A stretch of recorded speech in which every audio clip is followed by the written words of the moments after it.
at first I want to congratulate you with the release. I think it's now the third one. Is it the That's first right. one? Once, then twice, and three times lucky. Do you see this as a trilogy, or is it just a fun way of naming your albums? So yeah, I mean the very first one, which was when we first did Once, it was not really supposed to be something that would go to a record label and be released to the general public. I had all these songs that I literally wrote and recorded when I was a teenager, and I met our guitar player and I said, "Hey, can you just provide me with a new version of this?" And then for fun, we sent it to a record label and Pride and Joy, and they signed us. And I was like, "Oh, okay, great." So Once originally was supposed to be kind of just like Once Upon a Time, right? Like these songs back in the 80s, all that sort of thing. And then that album was very successful for us. And I thought, okay, well, I'll play a silly game and make the second one twice. And then everyone was like, okay, so I guess the third album is going to be called Thrice. I'm like, no, I mean, what are you going to do when you get to album five, six, seven? So we went to Three Times Lucky. And actually, on the song Three Times Lucky, the part of the lyrics are once, twice, three times lucky. So it all worked out. But yeah, I mean, they do kind of form a trilogy. If we had decided to stop here with Endless Emotions at the end of the third record, it would have served as a nice thing to kind of wrap all three up. And with all the videos that we do, the video for Endless Emotions kind of wraps up the stories of all of our couples who we've filmed over the last 3 years. So it could be construed as a trilogy, but for the people who love us and the people who hate us, very sorry, but it doesn't stop here. Well, that's at least good to hear. Can you tell me when did you start working on this release then? A long time ago, actually. So um, the song Goodbye, it was November 2020. And I was bored of working with, we were like editing drums and stuff like that on Twice, which is a very tedious, boring thing to be doing. And I said to Miguel, the guitar player, let's just do something else. So I had written this song called Goodbye. We didn't know what we were going to do with it because Twice wasn't even out yet, but the list of songs was pretty much finished. And so yeah, like part way during the pandemic, early days of the pandemic, I guess we did that one. Although, if you really wanted to say when did I start working on this, I suppose Endless Emotions I wrote in grade 13 night school accounting class in 1988. So maybe a long Nothing, time ago. nothing else to do during accounting. It's funny because to this day, so I was at my parents' house a few weeks ago, and my mother was, for whatever reason, I was talking to her about this song. And even now, she's like, well, I bet if you weren't working on this song in accounting class, you'd have gotten a higher mark. It's really. Oh well. So how did you bring it to the studio then? If it's been written out in a longer period, I guess. Like, how do we do the recordings for this one, you Yeah, mean? yeah. Yeah, so we did like I said, we did the demo for Goodbye in November 2020. The demos actually for all of the songs on the record, other than Dangerous, were finished by the summer of 2022. But like we do a lot of stuff. We do a lot of videos. We have a Halloween song. Last year we had two Christmas songs, and so honestly, there's a lot that goes into these tracks. Like when we're doing backing vocals, we have all these backing vocalists. There's something like 96 backing tracks of vocalists that need to be on there, and they're all edited and tuned and mixed and all that sort of thing. So it's built itself out slowly over the last couple of years, I guess, with all the other things that we have going on in the meantime. And then our keyboard player for most of the record, Scotty, actually left the music industry last Christmas. And so our new keyboard guy, Dennis, who's a really great player, a really great songwriter, we got together with him and like, we should have at least one song we do together, which is Dangerous, which I think turned out really well. And I mean, Def Leppard, Boston used to take 5 or 10 years to do a record, so maybe 2 years isn't so bad. Yeah. Makes sense.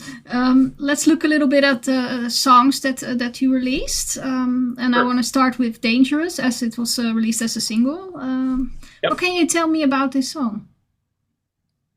So Dangerous is an interesting one. A lot of my songs, it's all storytelling and it's all relationship stuff. With very few exceptions, I would be utter garbage at trying to write songs about social issues or climate change or anything like that. I just would not know how to do it, or heaven help us all, politics. So Dangerous was the story of sort of the one who got away, who then eventually comes back many years later. So in my case, it was a true story. There was a girl that I had dated back in the 90s, and she'd always kind of stuck in the back of my head that I wrote this song about. And then I ended up meeting her again 30 years later. And the story usually is, oh, and then the one who got away comes back, and oh, it's all rekindled. And not at all. There was no chemistry, very little conversation. It just proves that sometimes the one who got away, they got away for a reason, and they should stay gotten away, because she didn't even remember who I was, which was a little disconcerting. But the song itself, as I said, we wanted to do a song with Dennis when he came on board, and then for the video, because it does talk about a lot about the stuff in the past. We had a lot of fun. We like the thing that we filmed at the carnival, where everybody goes back in time and everybody's got the great big hair, and it was a blast for all of us to film. And it was the first one where we really used a lot of extras as well. So we've got, random people milling about in the theme park. We've got the time machine ride that spins around, and our lead actress, Julie, there's a look on her face right before she gets in there, which is like, oh, I really don't want to go in this, which her character didn't want to, and in real life, she'd be very much like that as well. But it both the writing, the performing of the song when we do it live, and the video were great fun. It's one of all of our favorite tracks. Yeah, I was looking at the video and I had to smile a little bit about it. How did you get all that arranged? I mean, get all. So we're based in Ottawa, and I have become fairly well known in the Ottawa film industry. There's other things that some of us are doing, like next year. There's a bunch of myself and some of our actors who are actually going to be in a feature film, nothing to do with this. It's a police drama that we're doing next year. So I've gotten very good at location scouting, and these ideas come into my head, and I go Googling and find people within the Ottawa area who are willing to do things with us. And the group of Ace Entertainment was fantastic in terms of, okay, we've got this carnival set up. It's the day before we open, so everything will have been tested, everything will be ready to go, but nobody's going to be there. And it was fantastic, and it looks awesome. I mean, that just having those things as a background, it was great. And really, that's what we strive to do.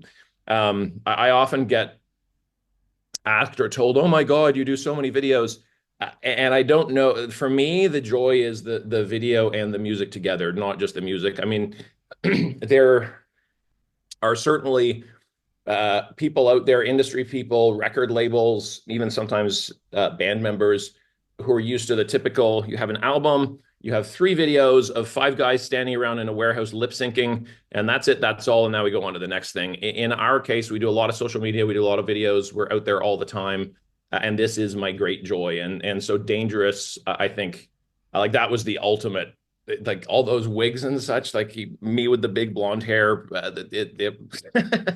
yeah, it was a very fun day. Can imagine. Yeah, I think it becomes more a theme for musicians nowadays to be more multimedia and have that video. You're literally the 4th person I speak in this series alone that says, "Oh yeah, and I in my other life I'm doing much more with video. I do commercials. I do this in the Okay, great. movies." Yep. So Yep. yeah, I can understand that's the thing. That's Yep. definitely more for today. Than But those especially, I maybe. mean, the social media age that we live in, if you want to be out there. So in our case, we're not, so like I learned a lesson over the last couple of years that our audience is not really the traditional melodic rock guys who are on all the websites, who know when Steve Perry left Journey and know which particular albums this guy was on, or like it's people like we've got a massive audience in Brazil and Mexico, and a lot of our target, honestly, is women in their 40s and 50s who love power ballads and guys who don't follow this kind of music at all. They don't know what happened in 1991 when Nirvana showed up. They just know that the sort of music we play stopped, and they really join on. And the way to reach those people, it's not through traditional melodic rock websites or whatever. It is Instagram, Facebook, God help me, TikTok. And in order to get to those people, you've got to be out there every day. So our social media people are releasing things every day, every day, every day. We've got 10,000 people watching them, which has really contributed to why we now have 15,000 viewers on or followers on TikTok, and by the end of the year, it'll be 10,000 on Facebook, and it's like you have to push, push, push, push, push, and the only way to do that is to have more, more, more content all the time, all the time, all the time. Yeah, that's definitely true. Another song I wanted to talk about was Sting of the Rain. It was also having a video. Can you tell me a little bit about this one? So Sting of the Rain is very much about a relationship ending that you never thought would end, and then realizing maybe what I thought was there all along was not there all along. The I mean the lyrics are a little bit ironic because it's Sting of the Rain, I'd never cry over you. And of course, if somebody's walking in the rain, you can't tell if it's actually tears or rain coming down their face. And I think we showed that in the video as well. That was a funny one because Miguel, the guitar player, when we first did it, he was not a fan. He was like, no, that it's a ballad, but it's too slow. And then I think he sped it up by like 6 beats per minute or something. And then all of a sudden it was like, it's fantastic. We've had a lot of, I mean, we do, power ballads are actually my favorite thing to do, both video wise and recording wise. And I think that has become amongst our fan base, but also the band, the actors, that has actually become one of our favorite ones. And the video, there's a particular moment where I sort of go like this and then look at the camera, where I think, in that moment, maybe I actually look kind of cool and I became a rock star, at least for a moment. All right. Then I saw you had the song Shadows released, but I didn't see that album. It's more like for Halloween, I think. Yeah. So that, and again, this speaks to what I was saying before about who our main fan base is. Like we do a lot of stuff digitally. It's not just everything goes on a CD. So Shadows, we had done a video last year for Welcome to My Nightmare, where it's sort of a dream sequence, and our lead actress Alice is walking around with a lantern and that sort of thing. And we just had this idea this year, one, of doing a Halloween song, because I'm a big fan of actually the movie series Halloween. So it's always near and dear to my heart. And then we just thought, okay, we'll do this song for Halloween, and rather than doing just whatever it is, a 5 or 6 minute music video, we'll actually do basically a mini movie. And that was a blast to film. So the idea with that was that all of our actors that we use throughout the year, our big bad character goes around, pulls them out of the videos they're in during the year, throws them in this dungeon, and then it's left to our 2 lead characters to try and save them. And watching that when it was finished, and there's spoken word and all that sort of thing. So that one's actually going into film festivals. So again, part of my whole multimedia Ottawa empire that I'm slowly building here. That was it, to my way of thinking, at least. That and the special effects, like one of our actors comes back and goes, and all these guys die. It like as you may have noticed, and people notice generally, we've got, with our videos, we've got 3 years of them now. We're actually call them season 1, 2, 3. It's ongoing stories with the same characters that carry on through these years. But occasionally we will go outside the sort of main universe and do these ones. So we've got Shadows. We had Welcome to My Nightmare and Tomorrow Never Comes last year, which was a pretend dream sequence kind of thing. And we have one more of these for this record for Three Times Lucky, where our two leads become high-end criminals who are going around ripping off casinos in Las Vegas. So we went to Las Vegas to film that, which was a blast. And next year, actually, I was just booking it this morning. We're doing one for the next record called Every Time I Think of You, another ballad, which is basically going to be like the movie Casablanca. So it's going to be all black and white. We're filming it in a place that looks like we're in Morocco. So we have a lot of fun doing this.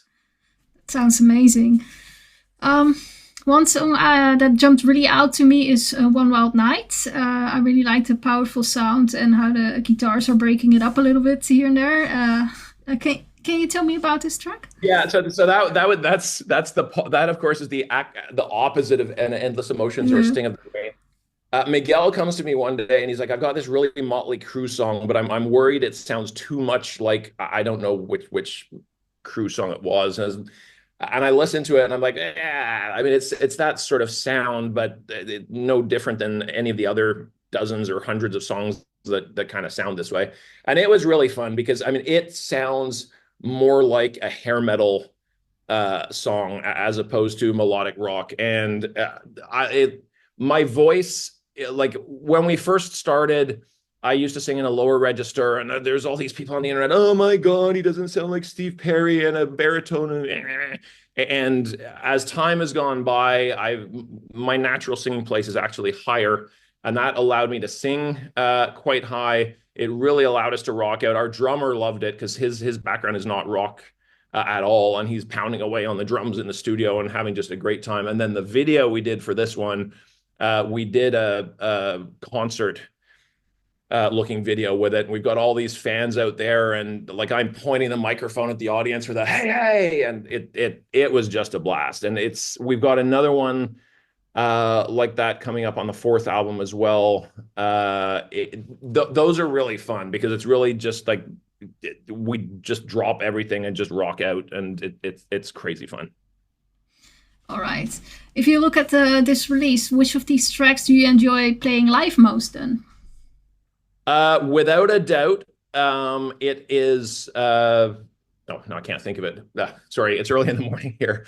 Time of Our Lives. Like that is probably we will usually either end with that song or Haven't We Been Here Before from Once, and then and then either as an encore or our final song, we'll actually do I Won't Hold Back by Survivor. And it's a great song because it's a great big summery song.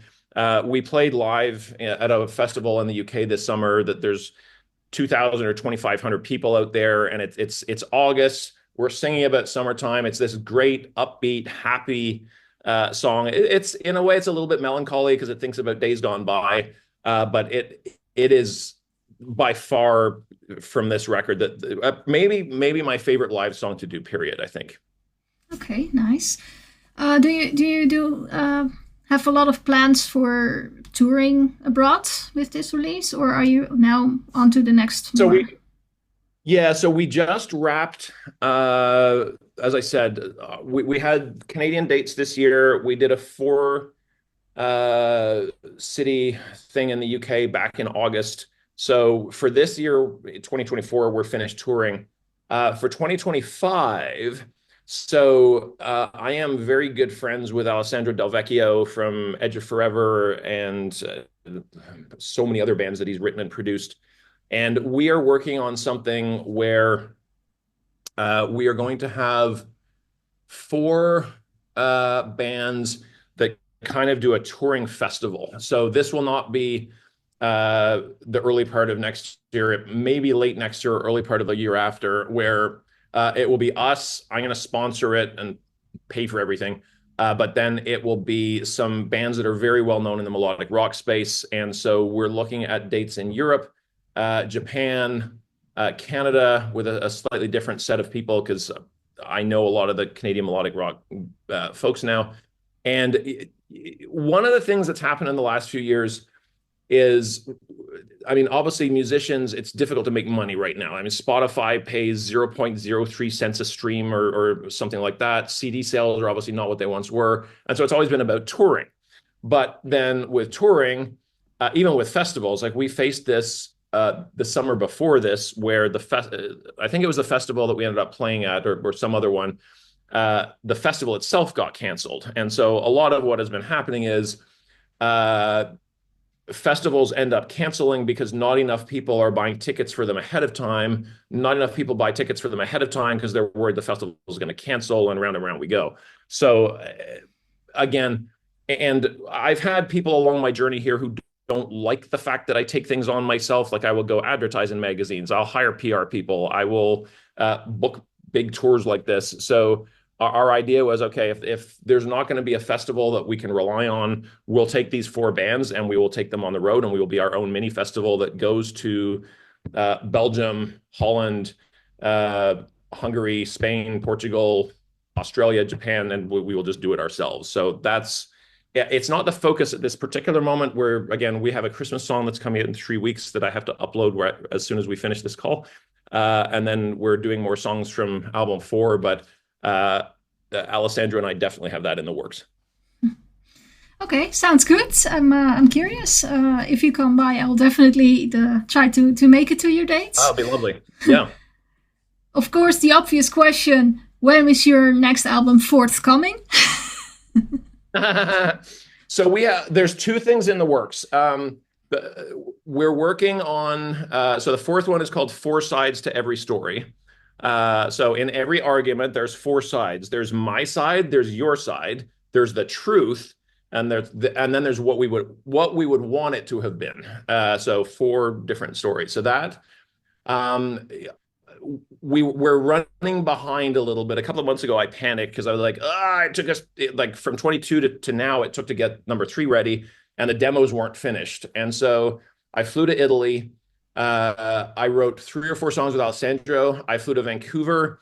I wrote 3 songs with Mark Holden from Boulevard. And then I discovered that literally down the highway from me in Toronto, Mike Schotten from Von Groove lived. And so I went out to Mike's place and we wrote a song. So all the demos are now done. So the goal would be, I don't think we could put it out next summer because that's even less than once a year. It's twice in a year, and we already do. So I would hope for next fall. However, in the meantime, a couple of, and this has gotten out there a little bit, but not in any great detail. So one of the things we do a lot on our records is duets. So I have this singing partner, Christine Corliss, in Nashville, that she's actually the person I've worked with the most. She does backing vocals on all of our records. We often will do duets together. We have a country album that we did that a couple of songs have come out from. And I called Alessandro up one day and I said, and in the Fatal Vision world, though, we can't have a duet on every song. The guys in the band would kill me. But I love doing duets with her, and people will say your voices fit together like a glove, and to me as well, it sounds magical. And so I called Alessandro and I said, there really has not been in the hard rock space a guy girl like double lead vocal thing really since Starship. Like in country, you have Lady Antebellum and Haley Michaels and stuff like that, but not really in hard rock. And he said, you know what? You're right. And I said, here's an idea. Why don't Christine and I do a record, not Fatal Vision, we'll do it on the side, and then we'll go out and we'll get the best musicians in the world to play on the record with us. So the band is really Christine and I, and then we have other musicians underneath that then we can have in and out on different records. So we formed this entity called Lost and Found, and we've just finished recording. Alessandro's mixing it right now. So we've got Christine and I on leads, Phil X and Vinnie Burns on guitars, Leland Sklar on bass, Ron Wixo on drums, Alessandro on keyboards, and Pauline doing backing vocals. And that's, again, I think we have 14 songs for that ready to go. We've got a cover track that will come out first, which is Nothing's Gonna Stop Us Now by Starship. So that we will turn our focus to early next year. So I think that will probably come out before the next Fatal Vision one. And it's very fun doing both. And we were in LA in the summer shooting videos for this, and it was really, really weird to be on a stage and look to my left, and there's Leland Sklar with the big beard on bass, and I'm literally doing this, like leaning on Phil X while he's like this with the guitar. Like, 18-year-old version of me who wrote the song in grade 13 night school accounting would be like, what? So yeah, that will probably come first. Amazing. All right. Last year you had a Christmas track released, I saw. Mhm. Yep. Is Christmas important to you? Very much. Yeah. So I appreciate the fact that you've already got the tree and the lights up behind you there. Uh, Christmas is very important. I loved as a kid, and that really stuck with me. So probably, I think 2004. The the daughter of not the daughter, the mother of my daughter uh, came to me, and we were married at the time, and said, "There's this Christmas store near Detroit that's the size of 3 football fields. Do you want to go?" And so we went, and I was massive, and I walked out of there, and we had two cars full of stuff that I brought home. So like my house, I have 7 Christmas trees. So yeah, Wow. Christmas is a big thing for me. Like my front yard, the people from the town will come and drive by just to see all the lights and that sort of thing. And Christmas has been very good to us as a band. So the first year, we did "Christmas Baby, Please Come Home" as a cover. Last year we did "Same Old Lang Syne," which was a cover, and then our first original Christmas track, "The Last Christmas with You," which is very sad because it sort of talks about, a couple that's broken up, and then looking back at the final Christmas. In that moment, there must have been some moments of joy and happiness and so on, but now it's all gone. And then this year, I decided, you know what? All of our Christmas songs so far have been sad. We will go and do an upbeat one instead. And so we're filming the video for this December 2nd and 9th. As I said, I'm uploading it as soon as we get off this call. So it's called "All Hearts Come Home for Christmas," and it's a big, uplifting, happy song. I played it for somebody the other day, and she was like, "Oh, I could see that this would be at the end of a musical, and everyone's dancing on the stage, and the snow is coming down." And all. So yes, very big on Christmas over here, despite the apparent beach backdrop behind me. Yes, all right. Then the traditional last question I have in this series is: do you have a Christmas wish or some wisdom that you want to share with the world? So in the Christmas song, there's a lyric that is, in a world, what does it say? In a world that can't agree on what's right. And my hope would be, I'm not all that hopeful at the moment, but my Christmas hope would be that somehow, as a world population over the next several years, we do find a way to come together. Because it seems like, whether it's left wing, right wing, north, south, whatever, like everyone has got these heck opinions on albums from Fatal Vision, whatever. Like people are very far apart from each other, and just keeps going like that. And it's worrisome. So I would hope some people, whatever, find a way to kind of bring us all back to the center again. So I know it's, peace, love, and joy, and maybe that is what it is. And hope springs eternal, even if sometimes days look dark. So yeah, more light world. How about that? Sounds like some very nice words. Thank you very much for your time. Oh, thank you. Appreciate it. Yes, and I'm looking forward that we meet somewhere on the road. Absolutely. All right. All Thank you so right. much. All right. Thank you. You bet. Bye Bye. now.